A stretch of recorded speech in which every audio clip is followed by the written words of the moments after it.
आप देख रहे हैं उजाला न्यूज लाइव। क्योंकि आजाद समाज पार्टी का मंच है, उसका राष्ट्रीय अधिवेशन है, उस मंच पर नहीं कहनी चाहिए, मुझे महसूस लग होता है। मैं शर्मिंदा भी हूं कि हो सकता है इस बात को कहने में कुछ वोट कट जाए, हो सकता है, लेकिन फिर भी आजाद समाज पार्टी के कार्यकर्ताओं में अगर न्यायिक चरित्र नहीं है तो मुझे महसूस होता है कि ऐसे पार्टी के स्थापित होने का कोई कारण इस देश के अंदर नहीं होना चाहिए, बिल्कुल नहीं होना चाहिए। क्योंकि इतिहास ये कहता है कि अगर बहुजन आंदोलन चलाने वाले लोगों में, उनके सामाजिक संगठनों में, उनके राजनीतिक दलों में, जो आज भारत के अंदर असंख्य रूप में, असंख्य हर जिले में 10 मिल जाएंगे, हर जिले में दूसरे जिले में एक नई पार्टी मिल जाएगी, उनके स्थापित नहीं होने का कोई कारण अगर मुझे महसूस होता है तो वो सिर्फ उनका न्यायिक चरित्र है। मैं भीम आर्मी के लोगों से भी कहना चाहता हूं कि आज जिनको हम पढ़ते हैं, ये देखिए कितने महापुरुष यहां लगे हुए हैं जिनको हम पढ़ते हैं, इन्होंने इतिहास बनाया, अपना सब कुछ खोकर इतिहास बनाया। गौर से सुनिएगा मेरी बात, तमाम ऊपर से नीचे बैठे हुए लोग,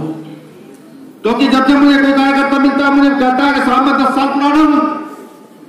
वो मुझे कहता है मैं 20 साल पुराना हूं, मेरा एहसान है, तो तब कहीं ना कहीं अंदर एक घुटन सी महसूस होती है इनको पढ़कर। जब रैदास को पढ़ता हूं, नानक को पढ़ता हूं, कबीर को पढ़ता हूं, जब बुद्ध को पढ़ता हूं, जब पेरियार को पढ़ता हूं, तो घुटन महसूस होती है कि वो कार्यकर्ता जिसके महापुरुषों ने सर्वस्व निछावर किया हो, वो 2 साल 4 साल 5 साल 10 साल काम करने के बाद ये कहता कि नहीं मैं ही हूं, मैं ही हूं। मैं तो कहता हूं मतलब बैठे हुए लोगों से भी, तमाम साथियों से, खासतौर से अपनी कमेटी से, जिसको हम राष्ट्रीय कमेटी कहते हैं, मैंने फिर कहा मुझे नहीं कहना चाहिए, साथ बुरी लग जाएगी, उस राष्ट्रीय कमेटी से कहना चाहता हूं भीम आर्मी की, जिसके नाम है 10 बार बुलाए जा रहे थे, लेकिन वो आवार है, कोई 2 बजे आ रहा है, कोई 1 बजे आ रहा है, कोई 12 बजे आ रहा है। ये इसलिए कह रहा हूं कि अगर तुमने कार्यक्रम ऑर्गेनाइज किया है, तुम इस कार्यक्रम का ऑर्गेनाइजर हो, जिसकी राष्ट्रीय कमेटी लेट आती है, उसका कार्यकर्ता कितनी लेट आए, सोचने का विषय। मैं ये भी जानता हूं इस कार्यक्रम के बाद मुझे कहा जाएगा, बहुत सारे भीम आर्मी के पदाधिकारी कहेंगे कि सर हमें बोलने का मौका नहीं दिया, हमारा नाम नहीं आया। मुझे नहीं लगता किसी नाम ना आया हो, सबके नाम लिए गए, सबके नाम लिए गए हैं और सबको कहा गया किसी भी व्यवस्था को स्थापित करने के लिए, किसी भी आंदोलन को चलाने के लिए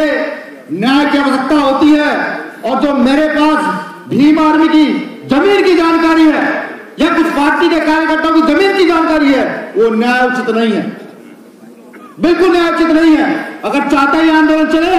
तो सबसे पहले अपने अंदर न्याय की व्यवस्था को डालना शुरू कीजिए। बाबा साहब अम्बेडकर की आज बाबा साहब ने संविधान में बोलूंगा,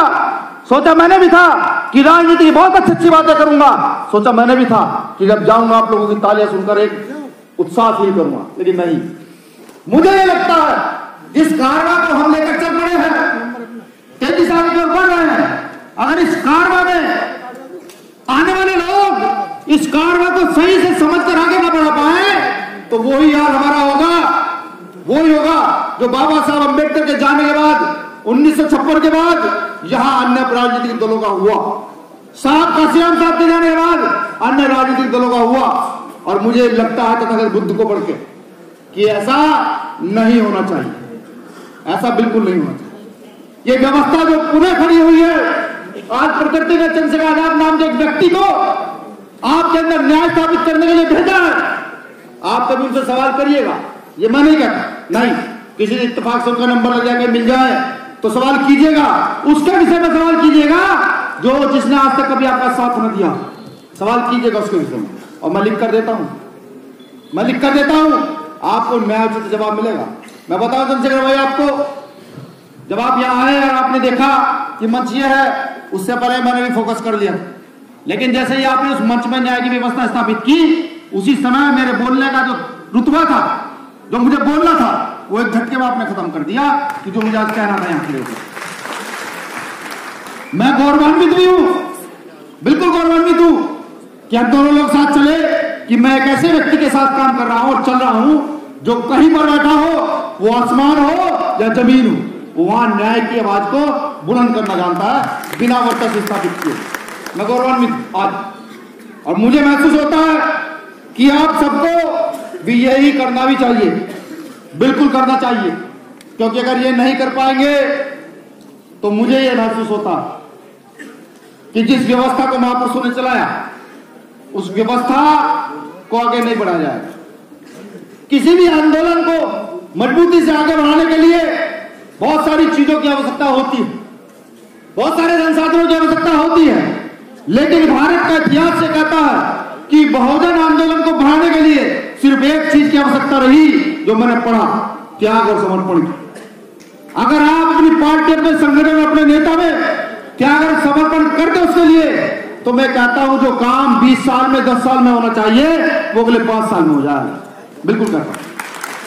मैं यह भी महसूस कर रहा हूं कि बहुत सारे साथी जो आज मन पर नहीं चढ़े उनको बुरा लगा होगा, लेकिन मैं इसके साथ साथ ये भी बता दूं कि अनुशासन है सफलता की पहली सीढ़ी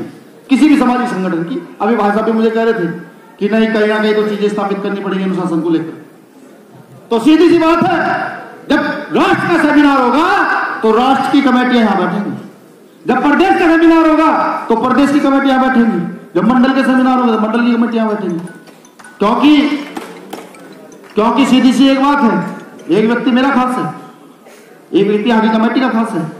वो मंच पर आ जाएगा, लेकिन एक आम पदाधिकारी कार्यकर्ता मंच पर नहीं रहेगा। ये सीख तमाम साथियों के लिए है। हालांकि बहुत अच्छा ऑर्गेनाइज किया गया है आयोजक कमेटी के द्वारा, लेकिन कुछ चीजें जो ओपनली होकर होनी चाहिए,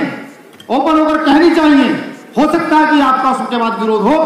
लेकिन उस एक सही व्यक्ति की यही पहचान है कि उस विरोध के लिए तैयार रह करके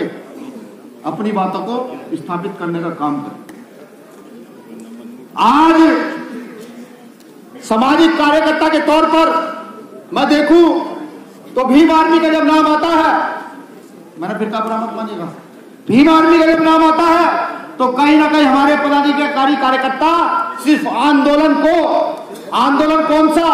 कहीं कोई एट्रोसिटी हो गई, उस आंदोलन का जो वो सड़क पर खड़े होकर लड़ रहे हैं, उस आंदोलन को ही अपने कार्य का पूरा हिस्सा समझ लेते हैं। ऐसा नहीं है, वो आंदोलन का एक छोटा सा पार्ट है, जो चीजें स्थापित करनी है उसका एक छोटा सा पार्ट है, आपके दिखने का छोटा सा पार्ट। अगर आंदोलन स्थापित करना चाहते हैं, ये समझते हैं कि हर व्यवस्था में आंदोलन स्थापित हो, तो मुझे लगता है कि लाठी डंडे गोलियां तो ये आज से नहीं चल रही है, कई हजार साल से चली है, बिल्कुल चल रही है। पहले भी बाबा साहब अम्बेडकर खेलकर चले गए ना, दे करके संविधान दिया, अधिकार दिया, शिक्षा दी उन लोगों को शिक्षा दी जिनको कोई बैठने नहीं देता, महिलाओं को शिक्षा दी, जो घर से बाहर नहीं निकल सकती उनको शिक्षा दी, बाबा साहब अम्बेडकर देकर चले गए। पैन दे दिया, ताकत दे दी, कहा लिखो पढ़ो, अपने अधिकार के प्रति जागरूक होकर लड़ो। काशीराम साहब